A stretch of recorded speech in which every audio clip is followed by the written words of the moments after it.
E aí, menino bom, olha só, Caio Coppola esculacha aí, fica realmente irritado. Se você não viu ele irritado, vai ver hoje, tá? Com o Pedro, esse cara aí, ó. Por quê? Porque falaram de Maduro, das falas do Maduro aí ultimamente, que disse que não vai entregar e vai ter rios de sangue se ele perder as eleições, né? O cara defende, diz que tem que ser democracia, fala mal do Bolsonaro, defende Lula, diz que tem que ser como governo. E aí, rapaziada, o Caio esculacha legal. Então, vamos ver como é que foi esse desenrolo aí. Compartilha, comenta e se inscreve no canal. Bora se embora. Nicolás Maduro estaria disposto a ceder o poder de maneira pacífica? O que ele quer dizer com esses discursos ou recados? Olá, Basília. Olá, Caio. Saudações aos nossos telespectadores. Basília, depois da década de 60, 70, com as ditaduras na América Latina, há uma espécie de consenso, sobretudo no Ocidente, da necessidade de se garantir a democracia.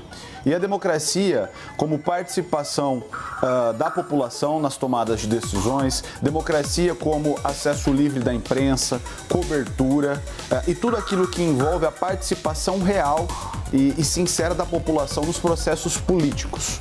Todos aqueles países que se afastam disso acabam criando um isolamento e isso complica a situação interna deste país.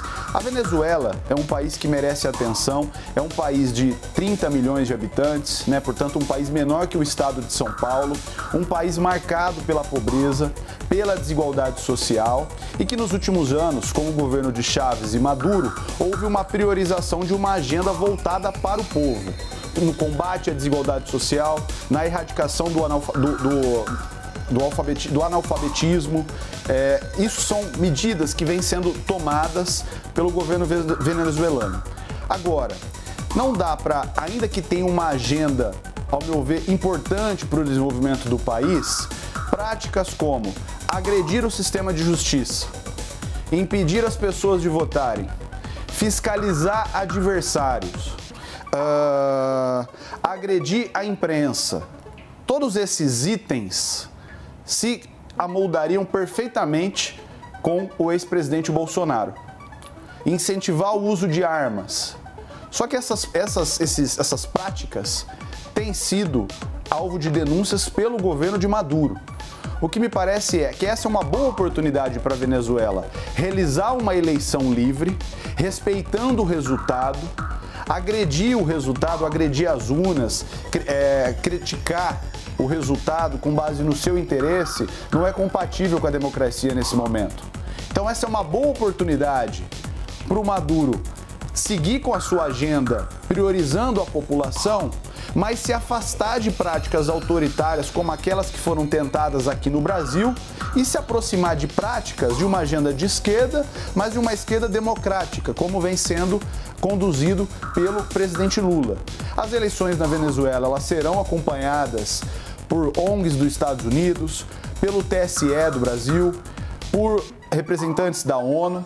Então, uma oportunidade fundamental para a Venezuela realizar um processo democrático convincente e, seja qual for o resultado, esse resultado ser respeitado.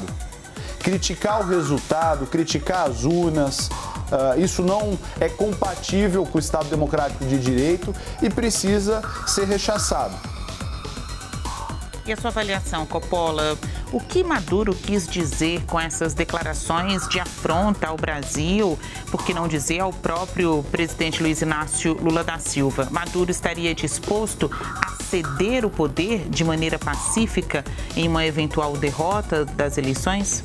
Olá, Basília. Olá, doutor Vitor. Saudações à nossa audiência.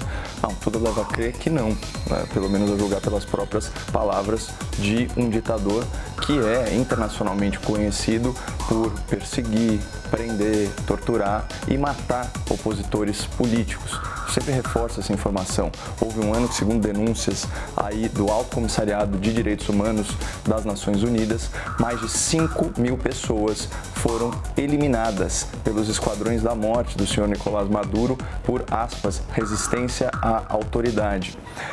A manchete de hoje da CNN Brasil traz o seguinte título aqui: escalada autoritária indica que Maduro não está disposto a ceder o poder. De certa forma, respondendo à pergunta do debate, líder venezuelano volta a falar em banho de sangue. Acontece que a notícia não se limita aí a essas bravatas, embora ele tenha sido muito literal e fale inclusive numa guerra fratricida.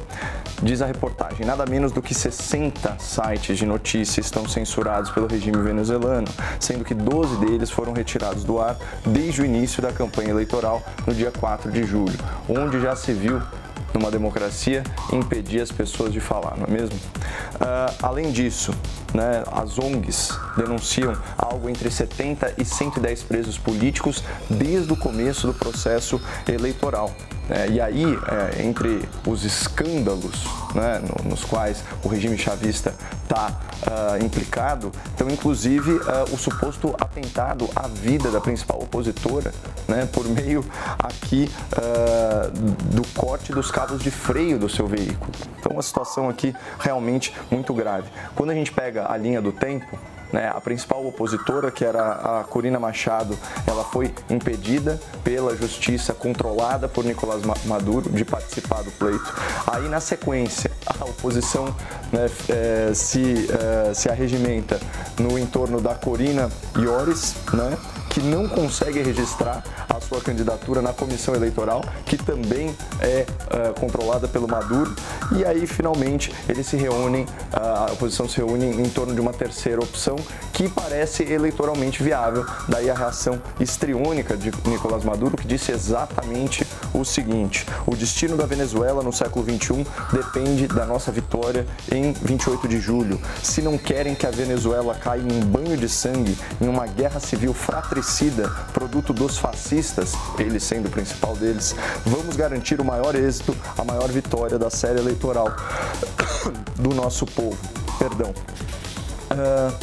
E aí ele continua, de forma bem enfática. Em 28 de julho, data da eleição, se decide entre guerra ou paz. A paz sempre, no caso da vitória dele. Entre protesto ou tranquilidade. Entre projeto de pátria ou de colônia, entre democracia ou fascismo, isso vindo da boca de um ditador.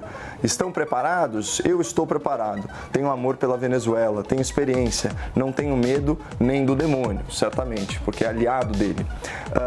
E aí eu fico consternado de ver aqui a frase do seu Lula da Silva falando: fiquei assustado com as declarações, o Maduro tem de aprender, quando você ganha, você fica. Ora, não foi o Lula, só para fechar, Basília, que disse naquela coletiva de imprensa o seguinte: há uma coisa que a gente aprende em política que é a narrativa. Se eu quiser vencer uma batalha, eu preciso construir uma narrativa para destruir o meu inimigo. Companheiro Maduro, é preciso que você saiba a narrativa que se construiu contra a Venezuela, a narrativa da antidemocracia, a narrativa do autoritarismo. Olha o que o Lula fala. Essa narrativa, durante muitos anos, o Celso Amorim, que era meu ministro, e eu andávamos pelo mundo explicando que não era do jeito que as pessoas diziam que era, ou seja, uma ditadura. Tá nas suas mãos, companheiro, construir a sua narrativa e virar esse jogo. E aí os nossos adversários vão ter que pedir desculpas pelo estrago que eles fizeram. Então, mais uma vez, o Lula se coloca como comentarista de um problema, do qual ele é cúmplice, porque ele se comportou como garoto propaganda dessa ditadura até anteontem. Levar para vocês aqui algumas informações, mostrar para vocês algumas informações de bastidores que a gente trouxe na CNN Brasil. Ministros do governo Lula dizem: deixe Maduro falando sozinho. Por isso que a gente não teve uma resposta do governo a estas manifestações do presidente venezuelano. Outros afirmaram: essa declaração de Maduro garante uma distância de segurança, uma distância segura entre os dois países, Brasil e Venezuela, às vésperas de um pleito que pode levar à derrota, o fim do chavismo, o fim de mandatos consecutivos do presidente venezuelano. Então, tem muita coisa em jogo aí, de fato. Minha pergunta para vocês nesta rodada: será que a reação de Maduro é sinal de desespero? Essa indireta ou direta do presidente do país vizinho a Lula indica um estremecimento na relação entre os dois líderes? Vitor. Basília, primeiro, quando o presidente Lula fala sobre respeitar o resultado das urnas, ele fala isso, Caio, com muita propriedade. Porque ele perdeu 3 eleições no Brasil e respeitou o resultado das 3 eleições. Ao perder, ele voltou para casa, se reorganizou, construiu seu programa e disputou a nova eleição. É assim que a democracia funciona. A democracia não funciona com o monitoramento de adversários. A democracia não é compatível com o ataque à imprensa. A democracia ela não é compatível com o impedimento das pessoas no dia da eleição de chegarem até as urnas para apresentar e manifestar a sua opinião. A democracia não é compatível com descredibilizar o sistema de justiça se o sistema de justiça não decide conforme as suas convicções políticas. Me parece absolutamente incoerente criticar práticas autoritárias na Venezuela e defender práticas autoritárias no Brasil. O que o regime venezuelano tem de louvável é a prioridade dos mais pobres. Matéria da CNN, mais de 50% da população na Venezuela é pobre. A diferença entre um pobre e um rico na Venezuela é de 35 vezes. É isso que o presidente Lula se aproxima, nessa compaixão com o povo venezuelano e com a situação de pobreza e de miséria que tem lá e que precisa ser superada. Agora, não dá para, a depender do resultado, questionar as eleições. Me parece que essa é uma boa oportunidade para o Maduro fortalecer a democracia na Venezuela, de apresentar para o mundo um sistema de votação lícito e se afastar de práticas autoritárias como a do ex-presidente Bolsonaro. O Maduro deveria aproveitar essa oportunidade e se aproximar de práticas democráticas. Regime autoritário, pouco me importa se é de direita ou de esquerda, é autoritário, precisa ser vigiado e precisa ser combatido. Práticas autoritárias de perseguição, de desrespeito a direitos humanos não podem ser defendidas independentemente da agenda que pratique. É isso que está em jogo na Venezuela e não dá para ser incoerente. Coppola, pela resposta aí do Vitor, ele não vê um estremecimento entre os dois líderes, né? Lula e Maduro. E na sua percepção, esta direta e indireta, né? Tocando aí num ponto muito sensível, a confiabilidade dos resultados das urnas eletrônicas. O Maduro disse que o processo brasileiro não é auditável. Em seguida, o Tribunal Superior Eleitoral divulgou uma nota dizendo que é, sim, um processo que é auditado antes, durante e depois. E o governo brasileiro nada respondeu. Na sua avaliação, isso deixa uma zona de perigo, enfim, um tensionamento que pode prejudicar a relação entre os dois líderes? Ou até entre os dois países? Na verdade, o governo Lula está numa posição dificílima, porque todo mundo sabe que Lula endossou eleições sabidamente fraudadas. Nenhuma eleição na Venezuela é reconhecida desde 2017, exceto pelas manifestações elogiosas do atual presidente. Como eu disse, ele também se referiu à ditadura na Venezuela como uma narrativa. Sempre que pode, ele faz propaganda desse regime, querendo inclusive violar tratado internacional e rasgar a nossa Constituição. Ele quer recepcionar a Venezuela no Mercosul. Então, vai criticar como? Olha só o que disse o Maduro. Eu não disse mentiras quando ele se referiu a um banho de sangue e a uma guerra fratricida entre irmãos. Apenas fiz uma reflexão. Quem se assustou, que tome um chá de camomila. Na Venezuela vai triunfar a paz dele, né? O poder popular, que não é tão popular assim. A união cívico-militar policial perfeita. E chega a ser ridículo ouvir o meu estimado debatedor tecer aí louvas sobre os ganhos na agenda social. A gente sabe que o socialismo na Venezuela produziu a maior crise humanitária do continente. A Venezuela despencou dezenas de posições no seu ranking de IDH desde 2013. Ela foi para a lanterna da humanidade. A Venezuela, em um dado ano, os 2/3 mais pobres da população perderam, em média, mais de 10 quilos. Você teve racionamento de alimentos, você teve uma série de crises sanitárias, de doenças que podem ser prevenidas, como sarampo, como tuberculose.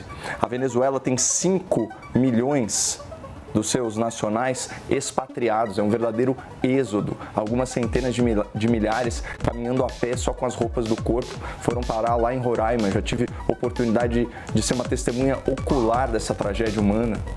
Então, falar que esse governo do Maduro tem algum compromisso com questões humanitárias e sociais, pelo amor de Deus, né? E outra coisa, quem defende medida autoritária, pelo menos aqui nesse programa, não sou eu. Eu sou contra a censura, por exemplo, vou ficar em um exemplo em qualquer lugar. Para mim não tem essa de situação excepcionalíssima, vamos praticar uma medida de censura excepcionalmente na eleição para evitar desordem informacional. Eu sou contra proibir pessoas de falarem, porque a nossa Constituição é clara no seu artigo 220, no seu artigo 5º, ela veda a censura prévia. Isso vale aqui no Brasil e isso vale na Venezuela também. Então eu costumo ser muito coerente nas ideias que eu defendo. Não vale aqui, não vale lá. Tem gente que critica o fechamento de rádios e veículos de imprensa por lá, mas quando a coisa é aqui e não afeta o seu espectro político, dá aquela passada de pano, o telespectador sabe que não é meu caso. Em nome da democracia, em nome da liberdade de expressão, realmente a gente não pode adotar 2 pesos e 2 medidas. Bom, agora a gente vai para um rápido intervalo e a seguir o bloqueio de 15 bilhões de reais no orçamento federal deve afetar principalmente as áreas de transportes, integração e cidades. Como será que isso pode impactar na imagem do governo Lula? A gente responde para você em instantes.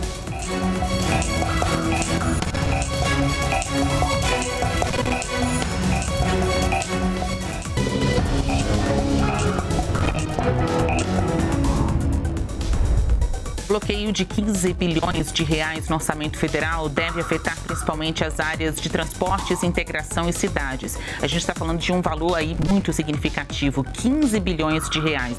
A ministra do Planejamento, Simone Tebet, tem dito que não haverá cortes em programas sociais e nem em recursos já aplicados. Já se sabe, no entanto, que praticamente nenhuma pasta vai escapar desse contingenciamento ou congelamento dos gastos. Até mesmo obras do PAC, o Programa de Aceleração do Crescimento, que ainda não tiveram recursos empenhados, colocados aí na lista de pagamento, devem entrar no bloqueio.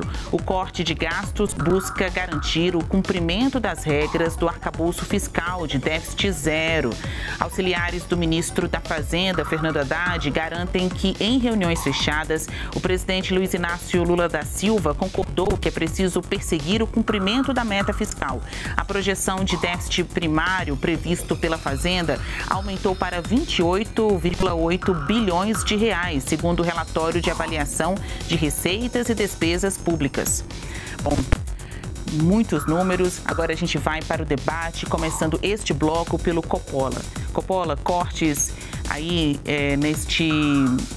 neste patamar de 15 bilhões de reais, podendo atingir todas as áreas de governo, devem impactar a imagem do governo Lula? Olha, sem dúvida nenhuma, né? O ministro da Economia de Lula, que semana passada foi alçado ao Olimpo dos memes, parece não estar muito satisfeito com a sua fama de criador de impostos. Depois de ressuscitar seguros obrigatórios, de suspender isenções tributárias e depois de criar novos impostos, Haddad, agora conhecido como Taxad, anunciou que pretende cortar 15 bilhões de reais em investimentos ou, em termos mais simpáticos ao governo, contingenciar gastos, congelar o orçamento e bloquear despesas. Mas isso aí, tanto faz. O senhor Fernando pode continuar cortando, contingenciando, congelando, bloqueando, dá tudo na mesma. Ele está fracassando. Manchete do site Poder 360. A arrecadação bate recorde em maio de 2024. De janeiro a maio, a arrecadação alcançou 1,1 trilhão de reais. Representa uma alta real superior a 8%, aí já descontada a inflação, em comparação com o mesmo período de 2023. Trata-se de um recorde, mais um, de acordo com a série histórica da Receita Federal. E a gente ainda é obrigado a ouvir aquela ladainha de que a carga tributária caiu 0,5% durante o governo Lula. só se for durante o primeiro ano do governo Lula, por causa das isenções de impostos federais e da redução de ICMS e dos incentivos estaduais aprovados no último ano do governo Bolsonaro. Agora, para 2024, nós temos aqui uma breve listinha: retomada da tributação federal sobre combustíveis, imposto de exportação para o petróleo, aumento de IPI sobre as armas de fogo, fim da isenção para compras online até $50, isso é aquela famigerada taxa das blusinhas, tributação das bets, as apostas esportivas, a volta do seguro obrigatório, o DPVAT, foi ressuscitado, mudança nas regras de juros sobre capital próprio, tributação das offshores, tributação de fundos fechados, tributação federal sobre isenções estaduais, uma tese super polêmica, e, quem sabe, a reoneração da folha de pagamento, que está em discussão lá no Congresso. Isso para ficar aí, numas 10 medidas voltadas ao aumento de arrecadação, que, como a gente viu, atingiu a sua máxima histórica nos primeiros 5 meses desse ano. Ou seja, falar que houve um alívio da carga tributária por causa das políticas econômicas do Lula, seu Haddad, isso é atirar com a pólvora alheia, para evitar uma expressão muito mais grosseira e pegando carona aí também nas munições que tiveram mais tributos. Bom, e o tal do apelido Tachad, como nós vimos, ele não é fruto de uma narrativa, mas de uma realidade.